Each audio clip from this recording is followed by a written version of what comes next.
So yun guys, ito na yung nanay ng ating mga pasisyo na 7 piraso na yun. Na nabili na yung 4, 3 lang yung natira. So ilalagay na natin doon sa kabilang breeding pen kasi tinanggal na natin doon yung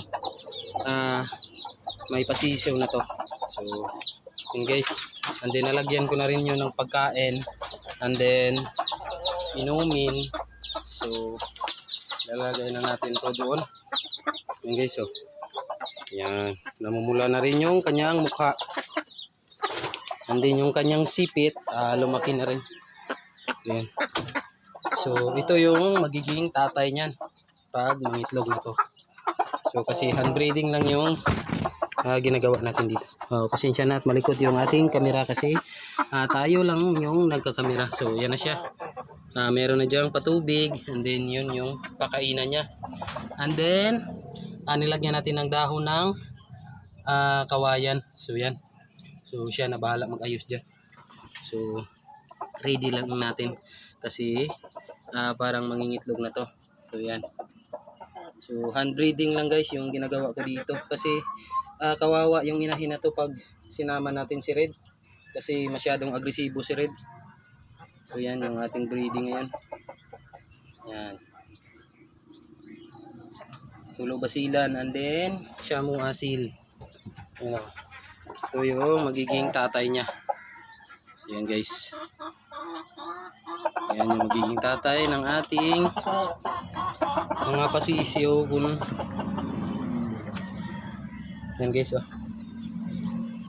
Tinitingala na niya yung pugad at saka yung tunog niya is kumakakakak na, ibig sabihin malapit na rin niyang mangitlog.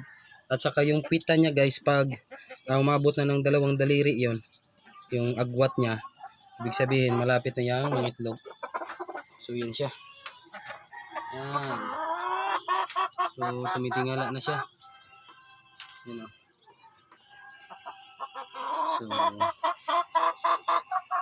yan, mabilis maubos yung sisyo nito guys. Yung 7, naka-reserve na rin yung 3 na yun. So kukunin na rin yun.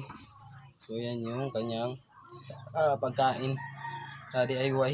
Ay hindi pala DIY, I mean pakainan pala ng aso yan na hindi naman ginagamit. So siya muna yung magsisilbing kuwan yan,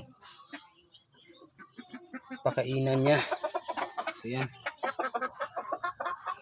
Yan guys, oh. Okay. Si Red, oh. Nag-breed sa paa ko. Si Red, loko talaga na Red to. Agresibo masyado. So yan na siya guys, oh. Ibig sabihin malapit na yung itlog.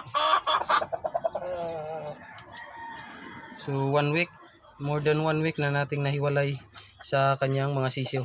So yan. Breeding ulit tayo para makarami tayo. So yan. Siya lang muna mag-isa dyan. And then bukas i-breed natin dito. So yung ginagawa ko pag hand breeding, may agwat ako na isang araw para hindi naman ma-stress yung ating inahin. So yan. Yan yung ating Red.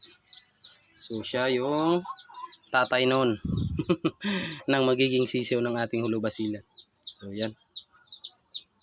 So yun lang guys for today's vlog. Update ko rin kayo kung mangingitlog na yun yung ating inahin na to. Yan. Update ko lang kayo guys kung mangingitlog na yan. So yan yung kanyang pugaran, nakaayos na. So yun lang guys for today's vlog at happy farming sa ating lahat.